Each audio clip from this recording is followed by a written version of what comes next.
Hey guys, this is part 2 of Theories and Causation. So in part 2, we're going to talk about behavioral theories and cognitive theories.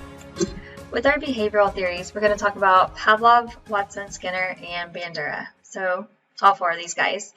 And behavioral theories take the perspective that the cause of our behavior is in the environment. So we're looking at relationships between behavior and the environment. So let's start off with Pavlov. Pavlov was actually a Russian physiologist, and he was studying the digestive systems of dogs. And he had all these dogs, and he would surgically insert this tube by their mouth, and he was measuring how much they salivated. And what he was doing was he was putting food in the dog's mouth, and when you put food in the dog's mouth, the dog would automatically salivate. And what he realized was when the experimenter would walk down the hall to then come into the room and put food in the dog's mouth, the dog started to associate the footsteps with putting food in his mouth, and the dog would start to salivate to the footsteps. And Pavlov called this classical conditioning. So he suggests that learning occurs by pairing a neutral stimulus, which would have been the footsteps, with a stimulus that elicits an automatic response. So the footsteps were paired with the food. And eventually the neutral stimulus alone can elicit the automatic response. So after the footsteps got paired with the food, then the dog would automatically salivate to the footsteps. So this is what he called, like I said, classical conditioning.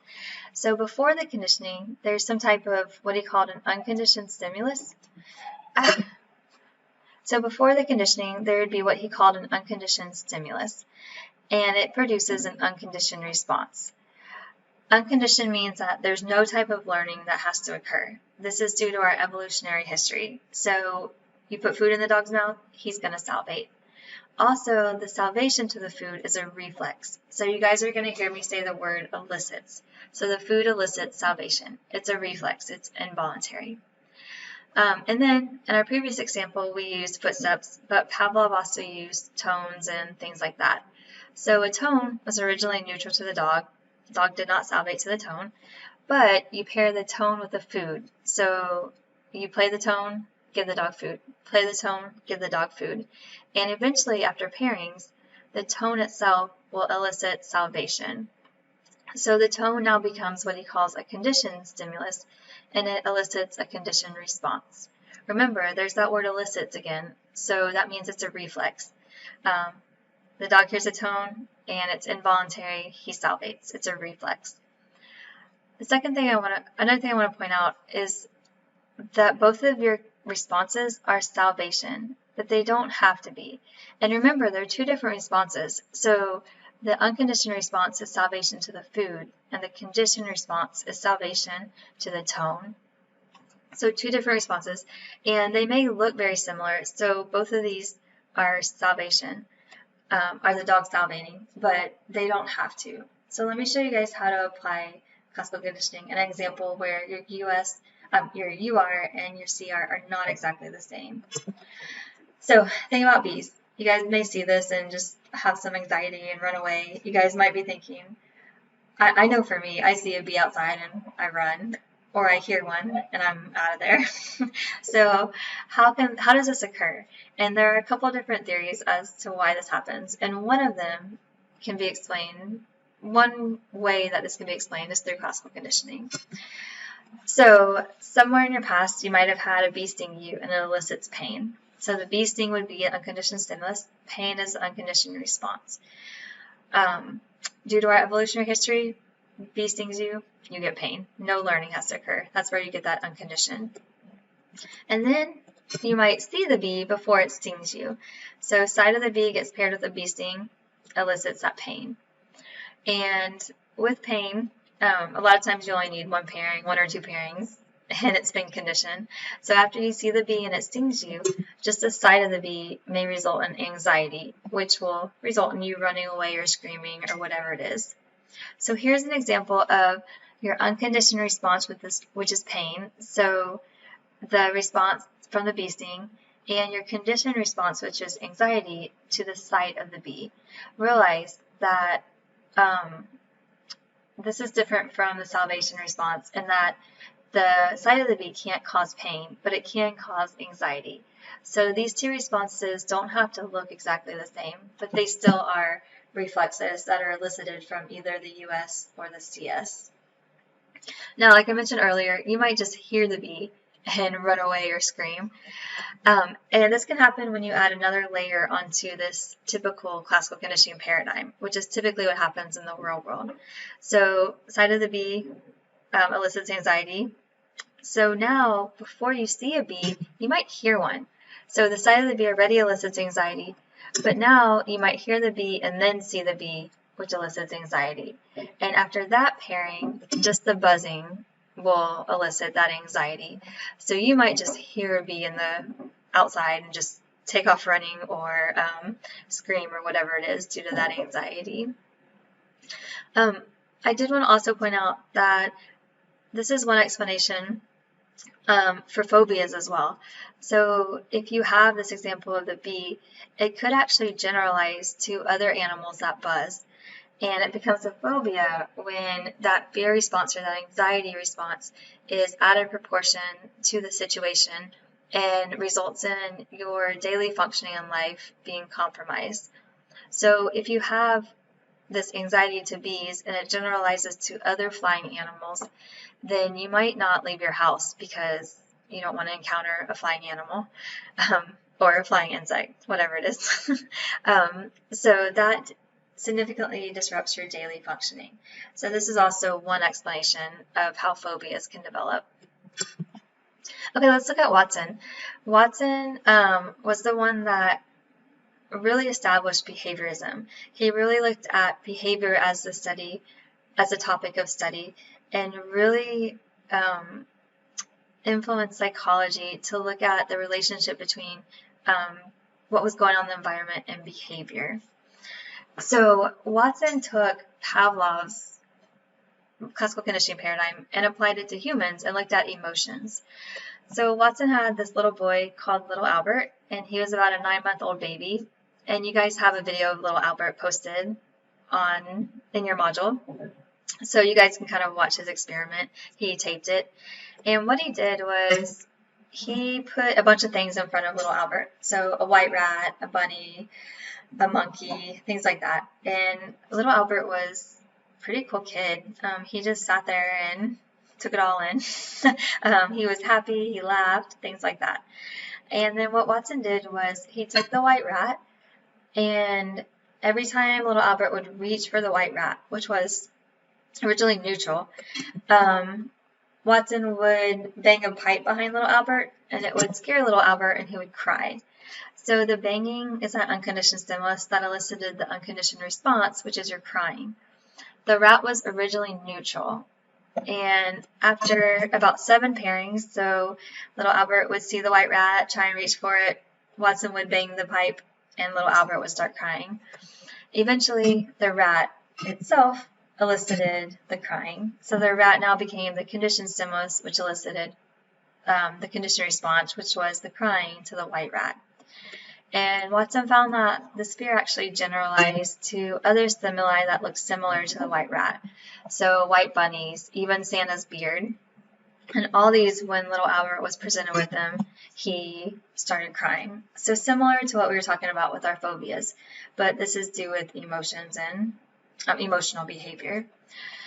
So obviously the study is very controversial and has some ethical problems, and we probably could not do this right now with all of our ethics boards, but it does show that emotional behavior can be conditioned. And this was really monumental at the time, because at the time, emotional behavior was due to Freud's theories of kind of something in your unconscious kind of seeping up. And Watson was saying, hey, we don't have to look at the unconscious mind. We can't see that. We can't measure it. We can look at what's going on in the environment, and we can, that basically he said that, emotional behavior is learned. And so if it's learned, we can change it. And this is key, I think, for one explanation for emotional behavior disorders, realizing that these emotions and these behaviors are possibly learned. And so that gives us a cause into how we can change them. Now, after Watson came Skinner. So with Pavlov and Watson, they were really focused on what happened in the environment and then the behavior and that association between environment and behavior on the front end. Skinner didn't think that that was the whole story.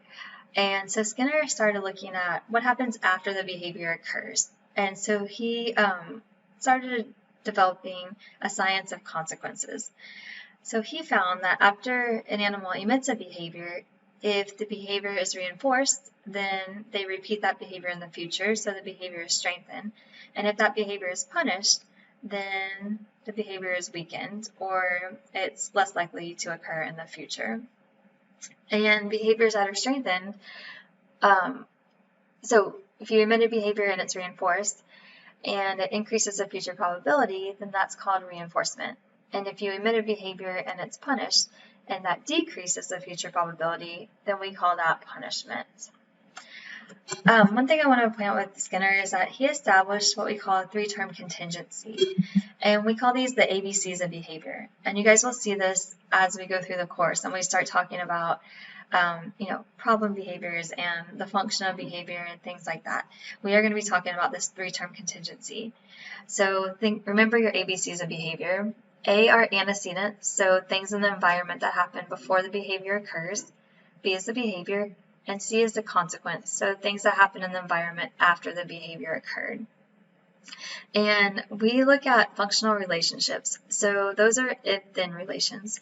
So if this behavior occurs, then this happens in the environment. So you're always looking at that relationship between behavior and environment. And what is the function of the behavior? What's maintaining the behavior? So kids with emotional behavior problems, they're engaging in a behavior that has been reinforced. And so our job, what we're going to be looking at is how do we give them what they want? Because they want some consequence. How do we give that to them, but for a behavior that's more appropriate? The last behavioral theory that we're going to talk about is social learning theory, and this was established by Bandura. And basically, he found that children learn vicariously through models. So children observe how other people behave and how people respond to the behavior of others and what happens after others behave. So kids are very observant about their behavior. And I think a lot of times, especially in my field of ABA, we forget about observational learning and how children can learn by just observing. And it's huge. It's a really, really strong way to learn with children. So Bandura did his famous Bobo doll experiment where he had this Bobo doll, this kind of blow-up doll. And basically a very simplistic explanation of this. There was a lot more that went into it. But children would come in, and he had a couple different groups, but I'm just going to talk about two of them. Both groups would see a video of a lady interacting with this Bobo doll. And you guys can look at this picture up here. This top row is a lady interacting with the Bobo doll. One group saw the lady be really nice to the Bobo doll, and the other group saw the lady be essentially mean to the Bobo doll. You can see here, she hits him, she throws him, she kicks him, all those things. And then the children got a chance to go in and actually interact with the Bobo doll. And what Bandura found was the children reacted exactly how they saw the adult react. So if they were in the group where the adult reacted nicely to the doll, the kids reacted nicely. If they were in the group that was watching the adult, throw the doll and kick him, then they did the same thing. And you guys can see it in these pictures over here. She's throwing the doll here. Both of these kids are throwing it. She's kicking the doll here. Both of the kids are kicking it. So the same behaviors that they observed, they emitted. One thing with Bandura that is really important in this theory is self-efficacy. And that's the belief in your competence to actually achieve a goal. So if you want to achieve a certain goal, do you believe that you can actually do it? And a lot of times kids with emotional and behavior disorders have problems with self-efficacy. So, you have to teach them, or they don't actually believe in themselves enough to believe that they can achieve a certain goal. So that's one thing that we essentially kind of have to work on. Okay, let's talk about cognitive development. So the main cognitive theorist is Piaget, and Piaget talks about, he suggests that children's thinking changes qualitatively with age.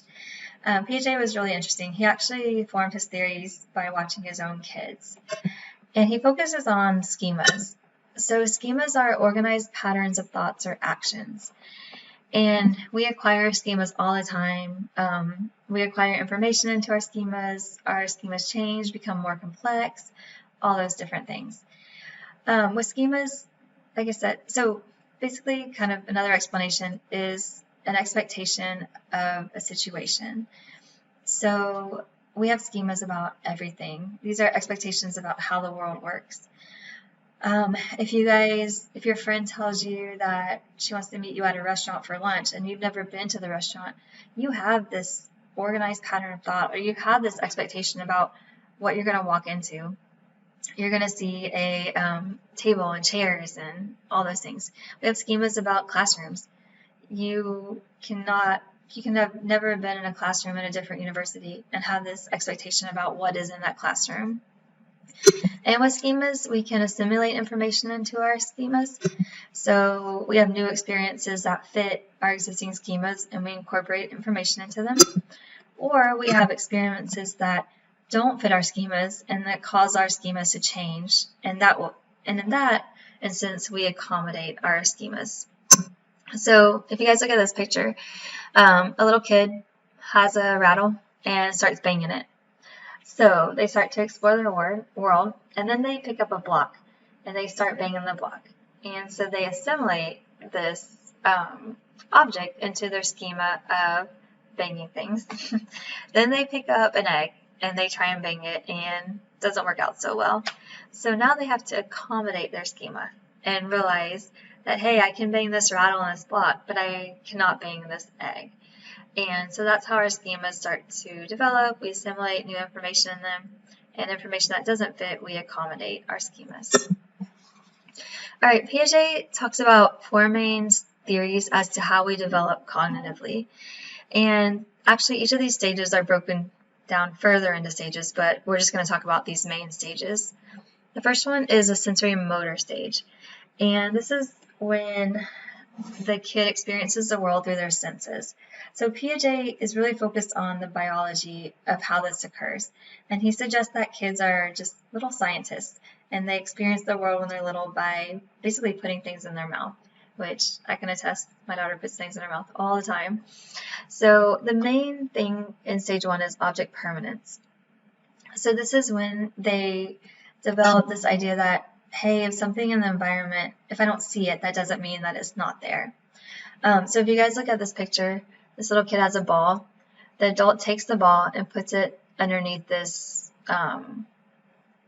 block of wood, it looks like.